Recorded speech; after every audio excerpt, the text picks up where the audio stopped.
Took a stop in Breckenridge, got a coffee and a sandwich, recharged my phone, talked to some cool people. The bike always brings people up. It's a good conversation starter. It's a good way to meet people. So now I'm on this bike path for the next 8 miles or so to the Dillon Reservoir where I'm gonna camp tonight.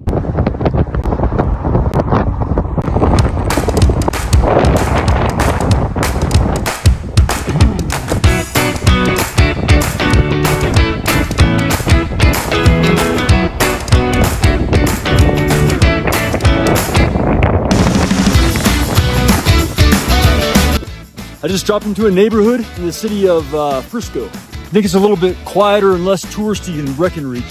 I'm gonna go through Frisco and then follow the reservoir, Dillon Reservoir, around the Heaton Bay campground and check that out for the night.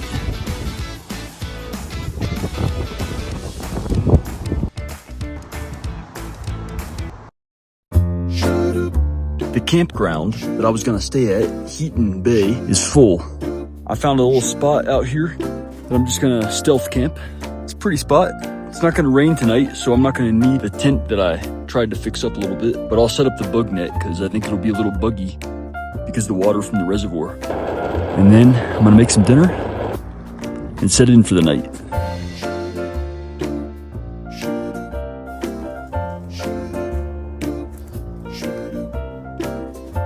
This is the Dillon Reservoir. And even though it's on the west side of the Front Range, it provides a significant amount of water to Denver, which is on the east side of the Front Range. And there's a 10-mile long tunnel blasted through the mountain with a pipe. And that's how the water gets there. Not all the water on the western side of the divide makes it to the Pacific. This interstate up here is Interstate 70, which is a very special road for me. Because if you follow this eastbound lane across the mountains to Denver, and then across the Great Plains to Ohio, it'll go right to my hometown of Springfield. To paraphrase Bilbo Baggins, you gotta be careful when you step on the road that's outside your front door, because you never know where it's gonna lead. I spent the morning at a coffee shop, charging my stuff, and then running errands all over town, getting groceries. I was looking for white gas for my camping stove. I went to 3 hardware stores.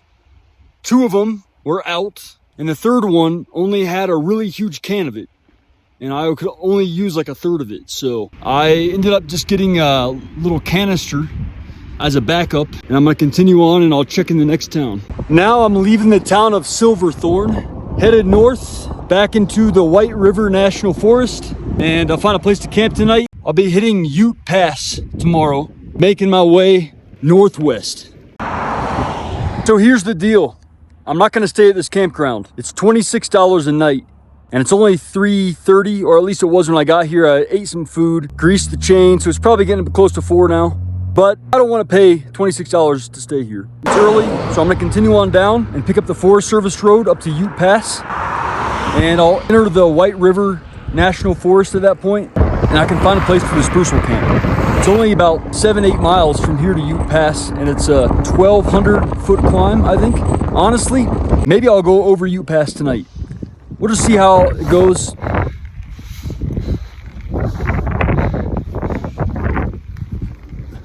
I met a biker going the opposite way named Cameron. We stopped to chat. Cameron's riding the Transamerica route. He told me this was one hell of a climb, and he's spot on so far.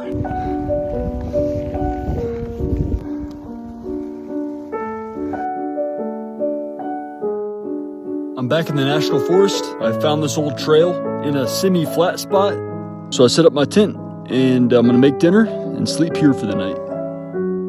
I am completely out of water. Oh no! For the first time, I'm setting off in the morning with no water, but fortunately, I've got about a 2-mile climb, 400 feet only, so I've done most of the climb up Ute Pass, and there's plenty of surface water on the other side, according to the info I have, that I can filter.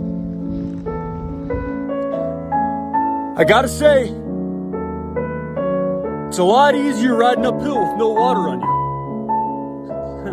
It's gonna be a short day. I'm only gonna make like 22 miles, I think. There's a reservoir I'm gonna stay at. A couple reasons. First of all, I don't wanna get to Steamboat Springs too quickly because I have my tent coming in the mail. It's supposed to come on Friday. So I don't wanna get there too soon and then have to camp at Steamboat Springs, which is gonna be expensive. So I'm taking my time. It's been nice because this road is paved, but also a pain because it's busy. I think that Highway 9 to the north has a closure and it's forcing all these trucks, semi on this pass road. This is the top of Ute Pass.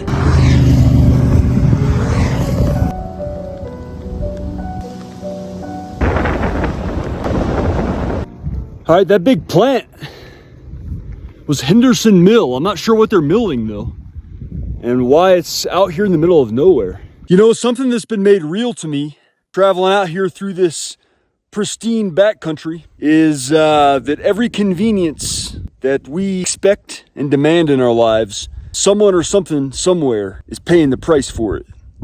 No convenience is free. And many times, the price of that convenience, it's not factored into the price of whatever good or service that we pay for, because the market doesn't know how to deal with it. It's just an externality. How do you factor in environmental destruction into the price of your good or service? You can't do it. The conveniences that we're buying, we're getting quite a bargain for them. We're not paying this price.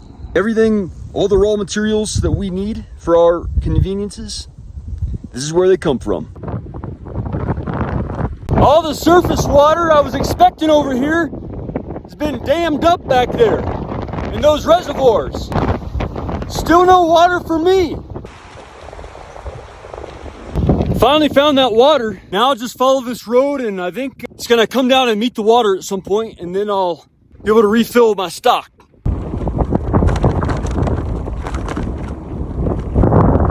Looks like this road goes down to the water. Good place as any to restock. Since coming down Ute Pass, I've left the White River National Forest and entered the Arapahoe National Forest.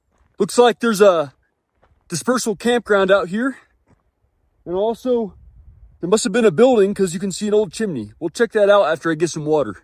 Looks like this little trail goes down to the water. Sweet. I got 6 liters of water, so that should carry me for a while. I've got half a mind to either stay here for the afternoon and then move on in the evening. Maybe just stay here for the night. I haven't moved that far today, but I do have some chores to do. I like to do some laundry, take a bath.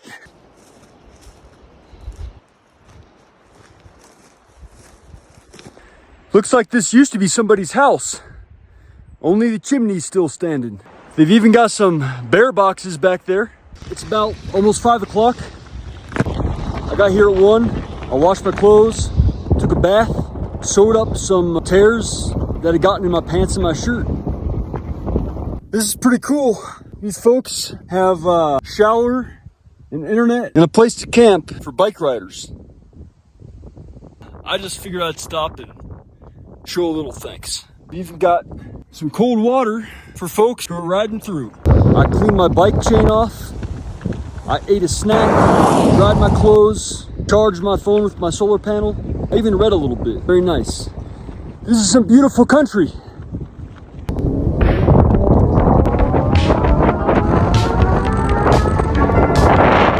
Looks like we got some rain out there where I'm headed, to the north.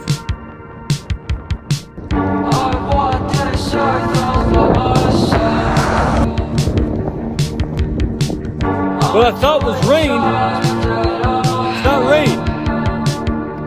It's smoke. There's a big fire up here somewhere. Now I can really smell that smoke. It's really smoky right where I'm headed. Try to get out of this smoke. Yeah, you can smell it burning. Fortunately, I'm riding north right now. And over to the east, the smoke looks super thick. But to the west, it's much lighter. And the wind's blowing from east to west. So my route is about to tend to the west, which means I'll be going away from the fire. That's the good news.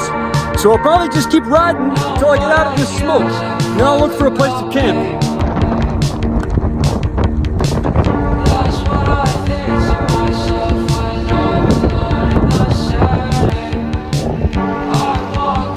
There's a bald eagle on the post there. See him?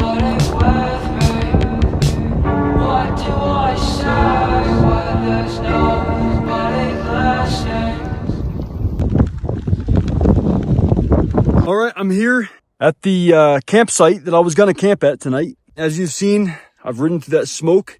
It looks like the fire's to the northeast of here, and I'm traveling pretty much west. It's only 5:30 right now, and I'm about 15 miles from town. So I'm gonna continue. This is a fee campsite anyway, apparently. I'll just find a place to camp in town if I can. Maybe at an RV park.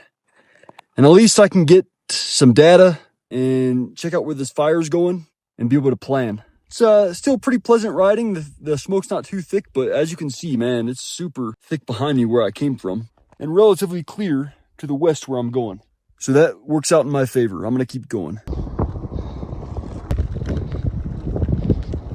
So I had to head north around the reservoir before turning west. And unfortunately, from this vantage point, it looks like the smoke's still pretty bad up ahead. To the south, it's not so bad at all. So I'm gonna keep going. It's indicating that the smoke is coming more from the north than the east, like I was hoping. I was hoping it was coming from the east, but it's more from the north. I'm about 10 miles from town now. I'm gonna ride into town, see if I can get cell service and figure out where this fire is, so I know in the next few days if I can continue on my regular route or I need to take a different route. All right, so this is the north, northwest, west, southwest. So my route takes me about west from here, and then it's gonna go out to the southwest. So I think there's BLM land out there that I can camp on tonight, as long as the air is pretty good.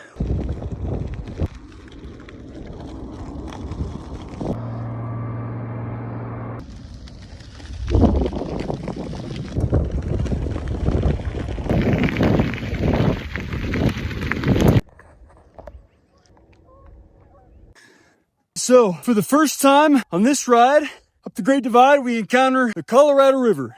It's the third major U.S. river we've ran into. The El Paso, the Rio Grande, the Arkansas River, briefly in Salida, and now the Colorado River. All right, I've come to BLM land, Bureau of Land Management. It's public lands. So anyone is free to go through this gate. You shut it behind you, and you can camp, shoot, wherever you like, unless it's posted otherwise. I'm gonna come up here and find a place to camp for the night. The air is nice and clear right here. All right, I found a nice flat spot up here. I'm gonna set up my tent. The net at least, because man, mosquitoes are terrible.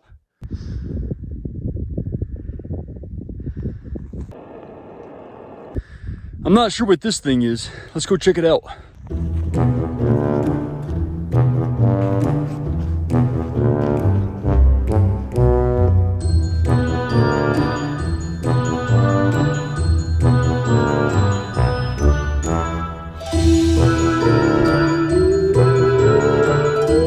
I'm not sure what it is, but oh man, there's so many bugs here. I'm gonna get out of here. I think maybe it's some type of shredder. It has all those pulleys. It obviously moves something inside there. It looked like there were a bunch of like racks inside, and it looked like you could feed something in there and then it would shred it. Maybe like a wheat shredder or something. I don't know. What do you think it is? Here's the current fire situation. All right, I'm over in here. I just came up this valley. I'm here in Kremling. I want to drop down here to the other side of these mountains and then come up to Steamboat Springs. So it looks like there aren't any fires in that vicinity. So there's some pretty big fires over here directly to the west. And I'm guessing that's where all the smoke is coming from.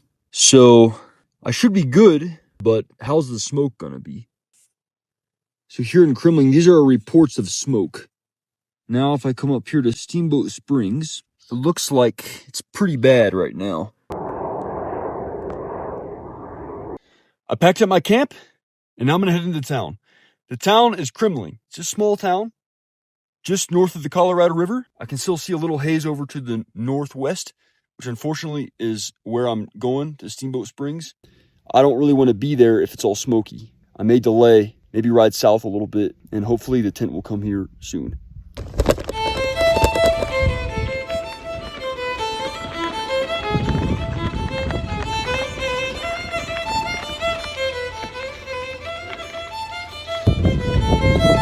We got our first up close and personal contact with the Colorado River. It's hard to believe that this river is the same river that carved out the Grand Canyon. So Kremling was described to me as a brown paper bag of a city or a town. And that seems to be true. The elevation of the town is around 7,300 feet. So this is one of the few times in the past month and a half that I've been below 8,000 feet. I've been over 8,000 feet for the better part of 6 weeks. So the oxygen is thick down here. You know you're in Colorado when 7,000 feet is the lowlands.